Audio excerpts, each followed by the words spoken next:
ತುಮಕೂರು ನಗರ ಶ್ರೀಹರ್ಷ ಪತ್ತಿನ ಸಹಕಾರ ಸಂಘ ಇದಕ್ಕೆ 400 ಜನ ಸದಸ್ಯರು 3,000 ಸದಸ್ಯರು ಹೊಂದಿರುತ್ತೆ ಸ್ಥಾಪನೆಗೊಂಡು.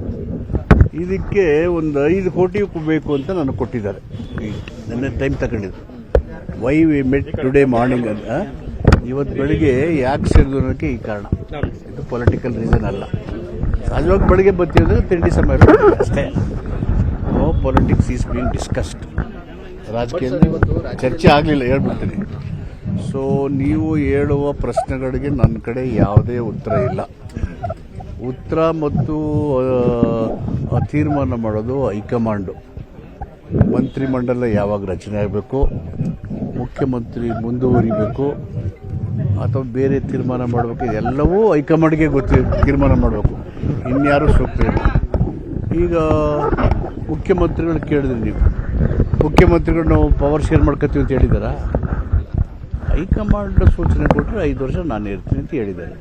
Nothing wrong. ಏನಾಗಬೇಕು ಏನಾಗಬಾರ್ದು ಅಂತ ಹೇಳಿದೆ ಹೈಕಮಾಂಡು. ಉಳಿದೋದು ಎಲ್ಲ ಅಂತ್ಯಕಂತ್ಯಗಳು, ಚರ್ಚೆಗಳು. ಇವ್ರು ಹಂಗಂದ್ರು, ಅವ್ರು ಹಿಂಗೆ ಹೇಳಿದ್ರು, ಹಿಂಗೆ ಹೇಳೋದಕ್ಕೆ ಅದಕ್ಕೆ ಉತ್ತರ ಇಲ್ಲವೂ ಇಲ್ಲ. ನಾನು ಕೊಡೋಕ್ಕೆ ಸಮರ್ಥನೂ ಅಲ್ಲ. ಅದಕ್ಕೆ ಮುಖ್ಯಮಂತ್ರಿಗಳು ಆ ರೀತಿ ಹೇಳಿರೋದ್ರಿಂದ ಅಧಿಕಾರದ ಒಪ್ಪಂದದ ಆಗಿದಾವೇನೋ, ಡಿಸ್ಕಷನ್ಸ್ ನಡೆದಿದೆಯೇನೋ, ಅದಕ್ಕೆ ಮುಖ್ಯಮಂತ್ರಿಗಳು ಈ ಥರ ಹೇಳ್ತಿದ್ದಾರೆ ಶುರುವಾಗಿದೆ. ಆ ಥರ ಆಗಿದ್ರೆ ಯಾವಾಗಲೂ ಏನೋ ಆಗ್ಬಿಡೋದಲ್ಲ. ಆ ರೀತಿ ಆಗಿದ್ರೆ ಯಾವತ್ತೂ ಏನೋ ಆಗ್ಬಿಡೋದು. 2.5 ವರ್ಷ ಹತ್ರ ಬರ್ತಾ ಇರೋದ್ರಿಂದ ಇದು ಮತ್ತಷ್ಟು ರೆಕ್ಕೆ ಪುಕ್ಕ ಸಿಗ್ತಾ ಇದೆ. ರೆಕ್ಕೆ ಪುಕ್ಕ ಏನೂ ಇಲ್ಲ.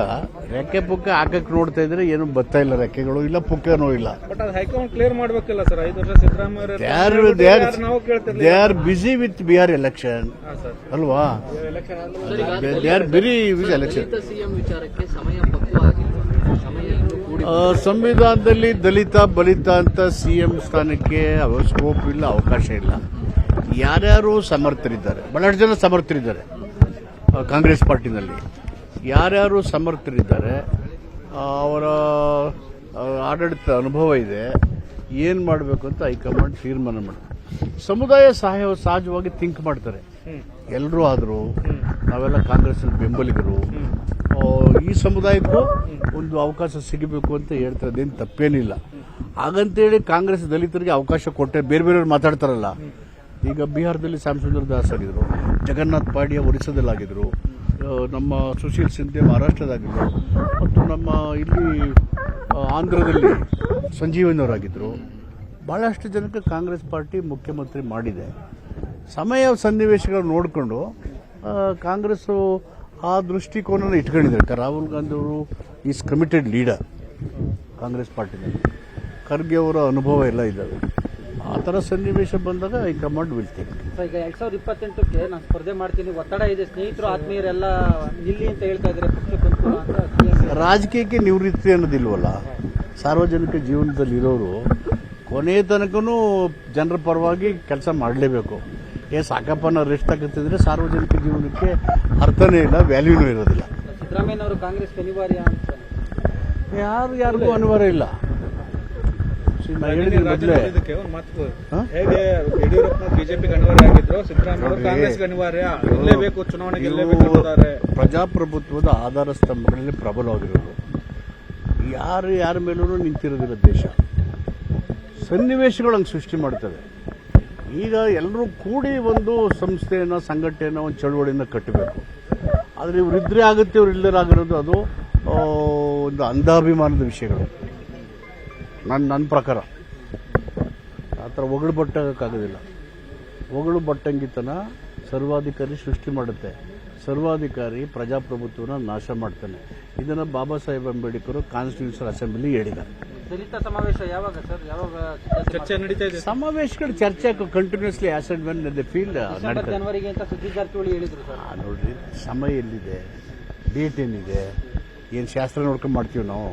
ಈ ಸಲ ಏನು ಅಡ್ಡಿ ಆಗಲ್ಲ ಸರ್? ಏನು ಹೈಕಮಾಂಡ್ ಈ ಮೈಸೂರಲ್ಲಿ ಬೌದ್ಧ ಮಹಾಸಮಾವೇಶ ಬಂತು. ಇಂಡಿಯಾ ದೇಶದಲ್ಲಿ ಮಾಡೇ ಇಲ್ಲ, ಎಲ್ಲೂ ಮಾಡಿಲ್ಲ. ಯಾರಾದ್ರೂ ಕೇಳಿ ಮಾಡಿದ್ರ? ನಾವೆಲ್ಲ ಹೋಗಿದ್ದು ಅಲ್ಲಿಗೆ. ಇದೇ ಥರ ಮಾಡ್ತಾ ಇರ್ತಾರೆ. ಅದಕ್ಕೆ ಈ ಕಾರಣಕ್ಕೆ ದಲಿತ ಸಮಸ್ಯೆ, that is not issue. Dalit issues are national issues. Dalit problems are national problems. ಅದನ್ನು ಅಡ್ರೆಸ್ ಮಾಡಬೇಕು ಮತ್ತು ಆ ಸಂದೇಶ ಕೊಡಬೇಕು. ರಾಜ್ಯಾಂಗಬದ್ಧ ಹಕ್ಕುಗಳನ್ನು ಗಳಿಸ್ಕೋಬೇಕು ಅನ್ನೋದು ದಲಿತರ ಮತ್ತು ಸಂಘಟನೆಗಳ ಹೋರಾಟದ ಕನಸುಗಳವು. ಹೀಗಾಗಿ ಇದು ರಾಜಕೀಯಕ್ಕೆ ಪೂರಕವಾಗಿ ನಡೆಯುವಂಥ ಕಾರ್ಯಕ್ರಮಗಳಲ್ಲ. Any movements, any organisation, any demands, any struggle. Time ಯಾಕೆ ಕೇಳ್ತೀರಿ ಅವರು? ಸರ್ ಡಿಸೆಂಬರ್ 6 ಬರುತ್ತೆ ಪರಿನಿಬ್ಬಾಣ, November 26 is a constitution day. ಆ ಥರ ಇವೆಲ್ಲ ಹೊರತುಪಡಿಸಿ ಯಾವಾಗ ಬೇಕಾದ್ರೂ ಆಗ್ಬೋದು, ನಡೀತಾನೆ ಇರ್ತವೆ. It's a continuous process. Struggle and movement is a continuous process. ಸರಿ, ಪವರ್ ಶೇರಿಂಗ್ ಬಗ್ಗೆ ಹೈಕಮಾಂಡ್ ಒಂದು ಕ್ಲಾರಿಟಿ ಕೊಡೋದು ಒಳ್ಳೆಯದು.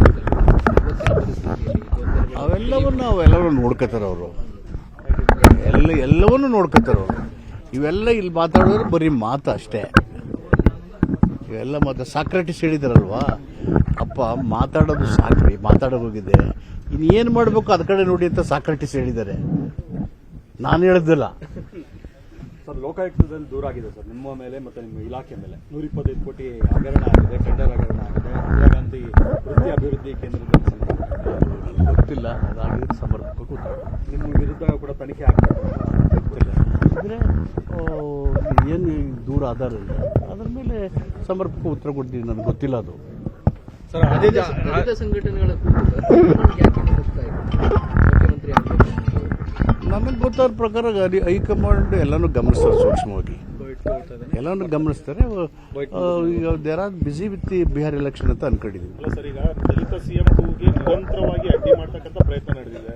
ಜೊತೆಗೆ ನಿಮ್ಮ ಸಮಾವೇಶ ಮಾಡಬೇಕಂತ ಸಂದರ್ಭದಲ್ಲೂ ಕೂಡ ಅಡ್ಡಿಗಳಾಗ್ತಾ ಇದೆ. ನಿಮ್ಮ ಪಕ್ಷದಲ್ಲೇ ಈಗ ಮೈಸೂರು ಸಮಾವೇಶಕ್ಕೆ ಅಡ್ಡಿ ಮಾಡಿದ್ರ?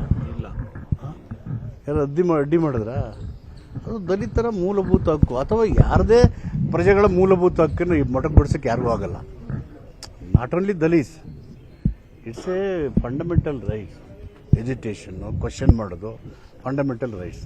ಸರ್, ನಾಳೆ ಪವರ್ ಶೇರಿಂಗ್ ಅಂತ ಬಂದ್ರೆ ದಲಿತ ನಾಯಕರ ನಿಲುವು ಏನಾಗಿರುತ್ತೆ ಸರ್?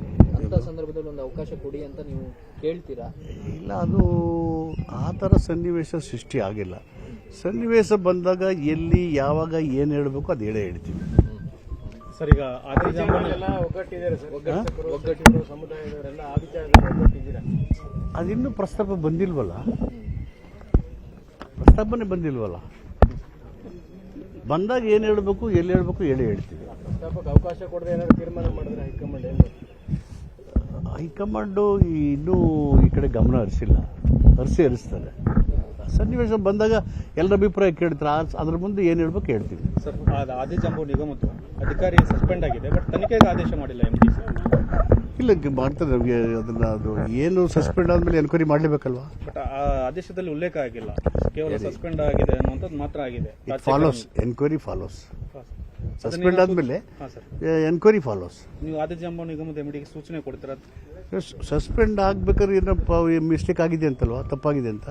So enquiry follows. ಅಲ್ಲ, ಅದರಲ್ಲಿ ತಪ್ಪಾಗಿದೆ, ಅದಕ್ಕೆ ಸಸ್ಪೆಂಡ್ ಮಾಡಿದೆ ಅನ್ನೋಂಥದ್ದಿದೆ. ಆದ್ರೆ ಮುಂದಿನ ಕ್ರಮ ನ್ಯಾಚುರಲ್ ಆಗೇ ಆಗುತ್ತಲ್ಲ. ತಪ್ಪಾಗಿ ಸಸ್ಪೆಂಡ್ ಸುಮ್ಮನೆ ಕೂತ್ಕೊಳ್ಳೋಕ್ಕಾಗುತ್ತಾ? ಏನು ತಪ್ಪಾಗಿದೆ, ಎಲ್ಲಾಗಿದೆ, ಯಾಕಾಯ್ತು, ಯಾರು ಮಾಡಿದ್ರು, ಮಾಡೇ ಮಾಡ್ತಾರೆ. ಕೆಳಹಂತದಂತ ಅಧಿಕಾರಿ ಒಬ್ಬರು ಸಸ್ಪೆಂಡ್ ಆದ್ರೆ ಮತ್ತೆ ಮೇಲ್ವರ್ಗದವರು ತಿಂದವರಿಗೆಲ್ಲ ಅದು ನೋಡೋಣ. ಅದು let us know through N enquiry. ನಮ್ಗೆ ಗೊತ್ತಿಲ್ವಲ್ಲ. ಸರ್, ಅಲ್ಲ, ಇದನ್ನ ಬಗ್ಗೆ ಏನಾದ್ರು ಮಾಹಿತಿ ತೆಗೆದುಕೊಂಡ್ರೆ ನೀವು ಅಂತ? ಇಲ್ಲ, ನಾನು ನಮ್ಮ ಸೆಕ್ರೆಟರಿಗೆ ಹೇಳಿದ್ದೀನಿ. Thank you. ಕ್ಯಾಬಿನೆಟ್ ರೀಶಫಲ್ ಬಗ್ಗೆನೂ ಕೂಡ ಚರ್ಚೆಗಳಾಗ್ತಿದೆ. ಇಷ್ಟೊತ್ತನಕ ಎಲ್ಲಾನು ಹೇಳಿದ್ನಲ್ಲ ಸರ್. ಸಿಎಂ ಬದಲಾವಣೆ ಮಾತ್ರ ಆಯಿತು. ಇವೆಲ್ಲ ಕ್ಯಾಬಿನೆಟ್ ರೀಶಫಲ್ ಅಧಿಕಾರ ಯಾರಿಗೆ ಸಿಗುತ್ತೋ ಅವರೇ ಸಿಎಂ ಆಗಿ ಮುಂದುವರಿತಾರೆ ಅಂತ ನಿಮ್ಮ ಪಕ್ಷದ ನಾಯಕರು ಕೂಡ ಚರ್ಚೆ ಮಾಡ್ತಿದ್ದಾರೆ. ಎಲ್ಲ ವಿಷಯಗಳ ಸರಿಯಾದ ಉತ್ತರ ಇರೋದೇ ಹೈಕಮಾಂಡಲ್ಲಿ. ನಿರ್ಭೀತ, ನಿಷ್ಪಕ್ಷಪಾತ, ವಿಶ್ವಾಸಾರ್ಹ ಸುದ್ದಿಗಳಿಗೆ ಮತ್ತೊಂದು ಹೆಸರಾಗಿರೋ News18 ಕನ್ನಡ ಈಗ ಆಪ್ನಲ್ಲೂ ಲಭ್ಯ ಇದೆ. ದಯವಿಟ್ಟು ಇಲ್ಲಿರೋ QR ಕೋಡ್ ಅನ್ನು ಸ್ಕ್ಯಾನ್ ಮಾಡಿಕೊಂಡು ಆಪ್ ಡೌನ್ಲೋಡ್ ಮಾಡೋದಕ್ಕೆ ಮರಿಬೇಡಿ. ನಿಮ್ಮ ಬೆಂಬಲ ಹೀಗೆ ಸದಾ ನಮ್ಮೊಂದಿಗಿರಲಿ. ಧನ್ಯವಾದ.